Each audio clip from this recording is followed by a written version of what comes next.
আসসালামু আলাইকুম। অর্থনীতি সম্মান প্রথম বর্ষের সকল শিক্ষার্থীদের স্বাগত জানাচ্ছি। আজকে আমি বেসিক ম্যাথমেটিক্স কোর্সের সেট তত্ত্ব নিয়ে আলোচনা করব। আজকের ক্লাসটি উপস্থাপনায় আমি আছি এ.কে.এম. ইমদাদুল হাসান, সহকারী অধ্যাপক, অর্থনীতি।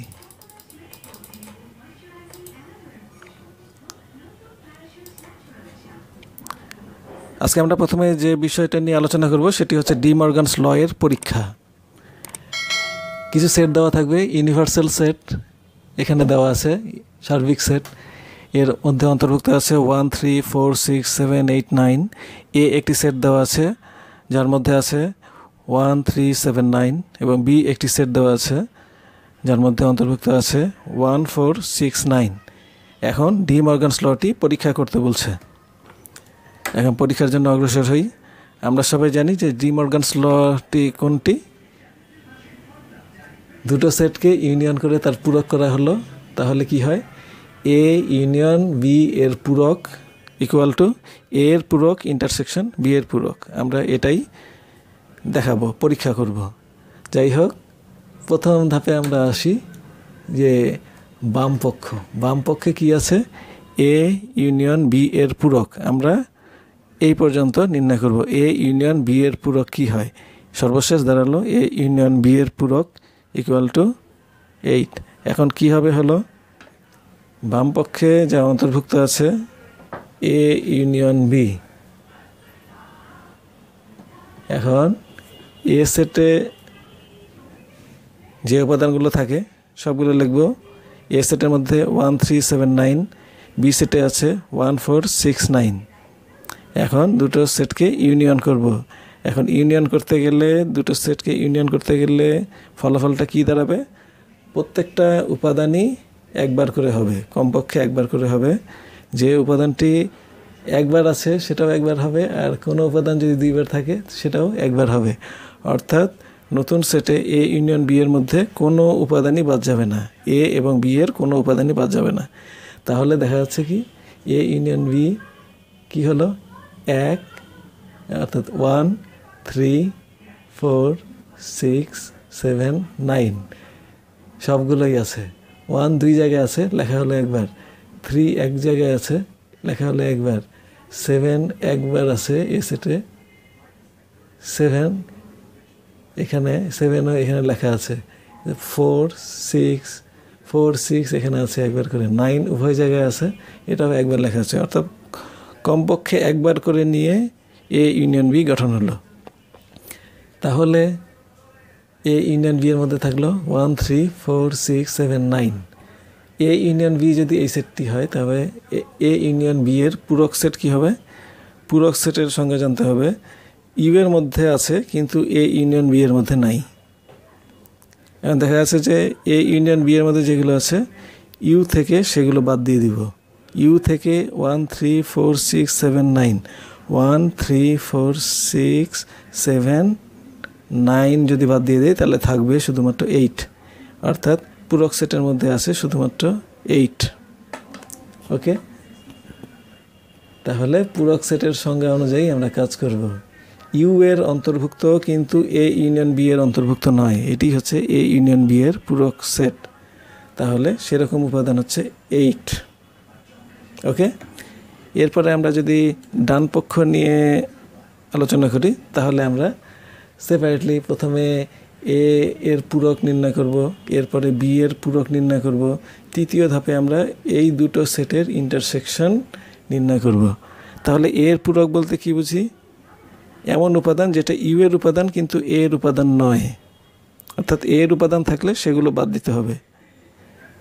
1, 3, 7, 9 এই জিনিসগুলো ইউ থেকে বাদ দিব। 1, 3, 7, 9 তাহলে বাদ থাকলো 4, 6, 8। 4, 6, 8 ইউ থেকে এ কে বাদ দিলাম। 4, 6, 8 এটা হচ্ছে এ এর পূরক। বি এর পূরক এখন আমরা নির্ণয় করব। বি এর পূরক মানে হচ্ছে বি এর সকল উপাদান ইউ থেকে বাদ দিতে হবে। যে উপাদানগুলো মিল থাকবে সেগুলো বাদে অবশিষ্ট কি থাকে? বি এর সবগুলো উপাদান যদি বাদ দাও তাহলে অবশিষ্ট থাকে 3, 7, 9। খেয়াল করো, 3, 7, 9 এ এর পূরক বি এর পূরক নির্ণয় হলো। এবার আমরা ইন্টারসেকশন নির্ণয় করব। এ এর পূরক ইন্টারসেকশন বি এর পূরক, এই দুটি সেটকে আমরা লিখলাম তার ইন্টারসেকশন। মানে ইন্টারসেকশন মানে হচ্ছে দুইটি সেটের মধ্যে যেটি কমন, যেটি উভয় সেটের মধ্যে আছে সেটাই হবে ইন্টারসেকশন। উভয় সেটের মধ্যে এরকম আছে শুধুমাত্র 8, সুতরাং 8 হচ্ছে এ পূরক ইন্টারসেকশন বি এর পূরক। এখন এখান থেকে দেখা যাচ্ছে এ ইউনিয়ন বি এর পূরক আর এর পূরক ইন্টারসেকশন বি এর পূরক সেম জিনিস। এখান থেকে কি পরীক্ষিত হলো? পরীক্ষিত হলো যে এ ইউনিয়ন, এখান থেকে পরীক্ষিত হলো এ ইউনিয়ন বি এর পূরক ইকুয়াল টু এ এর পূরক ইন্টারসেকশন বি এর পূরক। এটি হচ্ছে ডি মর্গানস ল এর পরীক্ষা। এরপরে আমরা ডিস্ট্রিবিউটিভ ল এর পরীক্ষা করব। এক্ষেত্রে 3টা সেট দেওয়া থাকবে। এ একটি সেট যার মধ্যে অন্তর্ভুক্ত আছে 1, 3, 7, 9, বি একটি সেট যার মধ্যে আছে 1, 4, 6 এবং সি একটি সেট 1, 3, 7। তবে ডিস্ট্রিবিউটিভ লটি পরীক্ষা করতে বলছে। ডিস্ট্রিবিউটিভ লটি কি সেটা আগে জানি। ডিস্ট্রিবিউটিভ লটি হচ্ছে এরকম, এ ইউনিয়ন ব্র্যাকেটের মধ্যে B intersection C equal to কিসের সমান হবে? A union B, A union C তাদের ইন্টারসেকশনের সমান হবে। এখন আমরা পৃথকভাবে আগের মতোই বাম পক্ষ নির্ণয় করার চেষ্টা করব। বাম পক্ষের মধ্যে কি কি আছে, এটার মধ্যে কি কি আছে সেটা সর্বশেষ নির্ণীত হলো। এটার বাম পক্ষের এই অংশটা নির্ণয় করতে গেলে আমরা কয়েকটা স্টেপ ফলো করতে হবে। প্রথমে আমরা বি ইন্টারসেকশন সি নির্ণয় করি। বি ইন্টারসেকশন সি নির্ণয় করলে কি আসে? ইন্টারসেকশন মানে হচ্ছে উভয়ের মধ্যে বিদ্যমান, বি এবং সি এর মধ্যে যেটা উভয়ের মধ্যে বিদ্যমান। কোনটা? একটাই উপাদান, সেটা হচ্ছে এক, উভয়ের মধ্যে বিদ্যমান। সুতরাং বি ইন্টারসেকশন সি মানে হচ্ছে একটা সেট যার উপাদান হচ্ছে এক। এখন বি ইন্টারসেকশন সি পেলাম। এখন বি ইন্টারসেকশন সি এর সাথে এ কে ইউনিয়ন করি, অর্থাৎ এর উপাদানগুলো আমি লিখি 1, 3, 7, 9 লিখলাম। বি ইন্টারসেকশন সি যেটা পেলাম 1 পেলাম। এই দুটোকে আমি ইউনিয়ন করছি। ইউনিয়ন করলে ফলাফল কি হবে? কোনো উপাদানই বাদ যাবে না, সবগুলো কমপক্ষে একবার করে হবে। তাহলে আমার সর্বশেষ রেজাল্ট কি হলো? A union B intersection C মানে হচ্ছে 1, 3, 7, 9। এটি হচ্ছে বাম পক্ষ, সবুজ কালারের যা দেখছি সেটাই হচ্ছে ফলাফল, বাম পক্ষের ফলাফল। ডান পক্ষের ফলাফলটি কি? ডান পক্ষের ফলাফল খেয়াল করো, এ ইউনিয়ন বি নির্ণয় করো, এরপরে এ ইউনিয়ন সি নির্ণয় করো, এরপরের ধাপে তুমি ইন্টারসেকশন নির্ণয় করবা। এ ইউনিয়ন বি তুমি যদি নির্ণয় করো তাহলে সেটগুলো লিখবা, এ বি সেটগুলো লিখবা, তারপর ইউনিয়ন করব। ইউনিয়ন মানে হচ্ছে কমপক্ষে একবার করে নিয়ে, সবগুলো উপাদান কমপক্ষে একবার করে নিয়ে আমার কি সেট হয়? 1, 3, 4, 6, 7, 9। এটি হচ্ছে এ ইউনিয়ন বি এর রেজাল্ট। ঠিক একইভাবে এ ইউনিয়ন সি, এ আর সিকে আমরা ইউনিয়ন করব।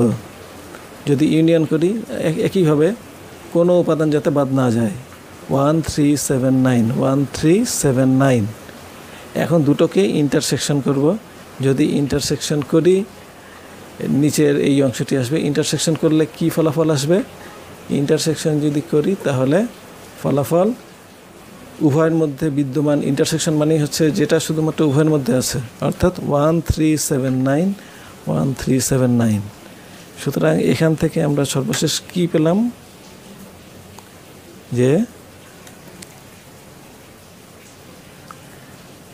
যে বাম পক্ষ সমান ডান পক্ষ, অর্থাৎ A union B intersection C equal to A union B A union C এর ইন্টারসেকশন। ফলাফলটি খেয়াল করো, 1, 3, 7, 9 বাম পক্ষ, ডান পক্ষের মান হচ্ছে 1, 3, 7, 9, দুটোই সমান। এটাই পরীক্ষা করা হয়ে গেল।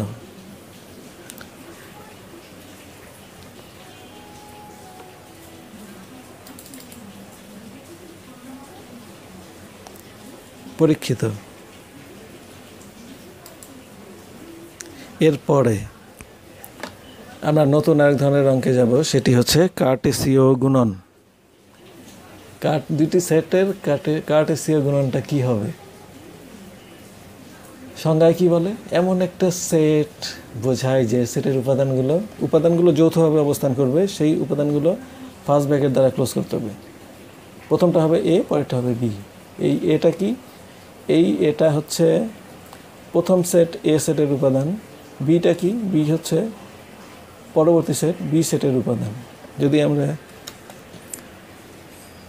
সিলেক্টর মেথডের মাধ্যমে প্রকাশ করি তাহলে ঘটনা এরকমই দাঁড়াবে, এ আর বি সেটের কার্টেসীয় গুণন ইকুয়াল টু, এই যে যৌথভাবে অবস্থান করবে এ কমা বি, ফার্স্ট ব্র্যাকেট দিয়ে পৃথক করা হয়েছে। এর মধ্যে এ হচ্ছে প্রথমটার উপাদান আর বি হচ্ছে পরেরটার উপাদান। এ হচ্ছে প্রথমটার উপাদান, প্রথম সেটের উপাদান, বি হচ্ছে পরের সেটের উপাদান। একটা অঙ্ক করলেই তোমরা বুঝতে পারবে, বিষয়টি ক্লিয়ার হয়ে যাবে। আমরা এখন কার্টেসীয় গুণন নির্ণয়ের অঙ্ক করব। এখানে দেখা যাচ্ছে এ একটি সেট 2, 5, বি একটি সেট 1, 3, 6। এখন দুটো সেটকে কার্টেসীয় গুণন করতে বলা হলো। এ এবং বি দুটো সেটকে কার্টেসীয় গুণন করলাম। এ সেটে কি আছে লিখলাম, বি সেটে কি আছে লিখলাম। এই যে দেখো প্রত্যেকটা উপাদান কিন্তু এই যে ফার্স্ট ব্র্যাকেটের মধ্যে অবস্থান করছে যৌথভাবে। খেয়াল করবা, প্রথমটা হবে প্রথম সেটের উপাদান, দ্বিতীয়টা হবে দ্বিতীয় সেটের উপাদান, আগে বলা হয়েছিল।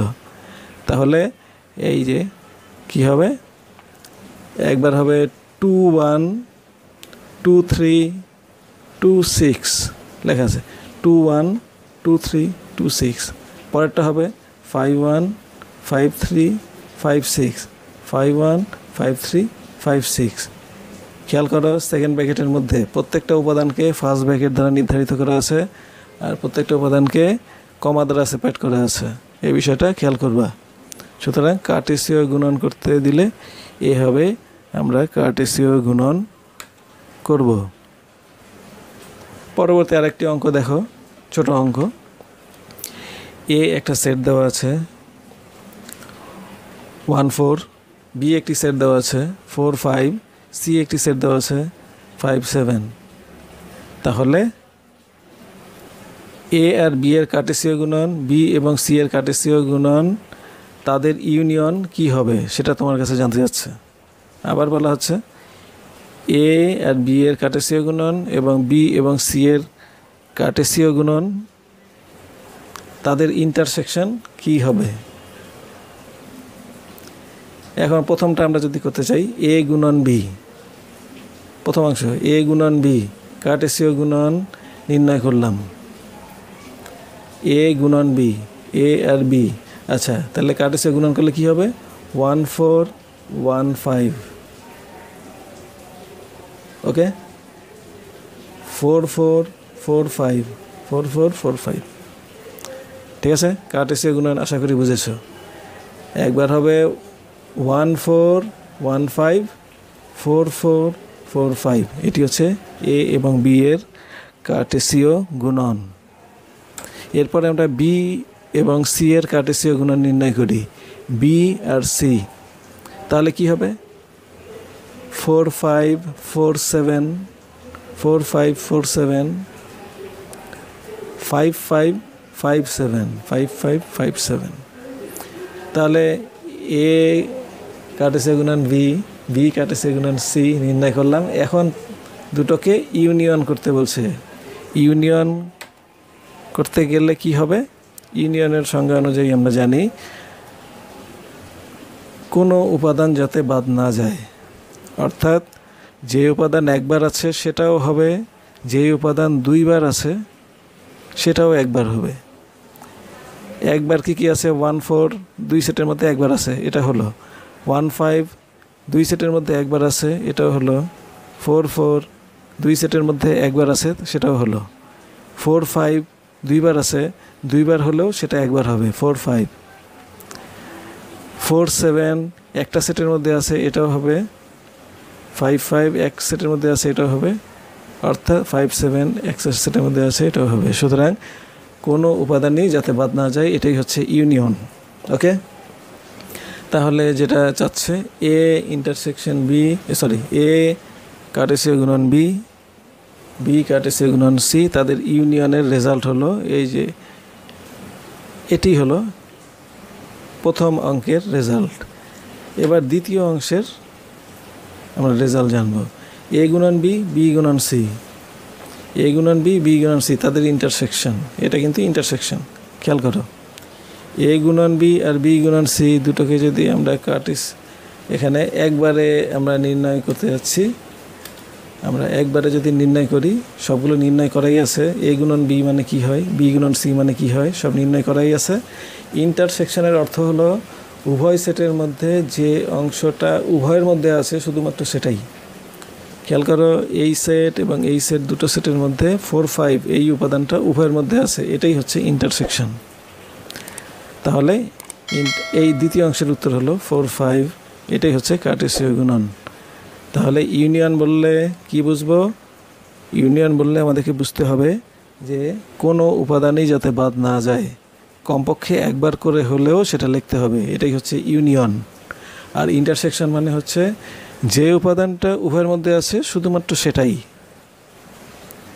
এটাই হচ্ছে ইন্টারসেকশন। তাহলে আজকের ক্লাস আমি এখানে শেষ করছি।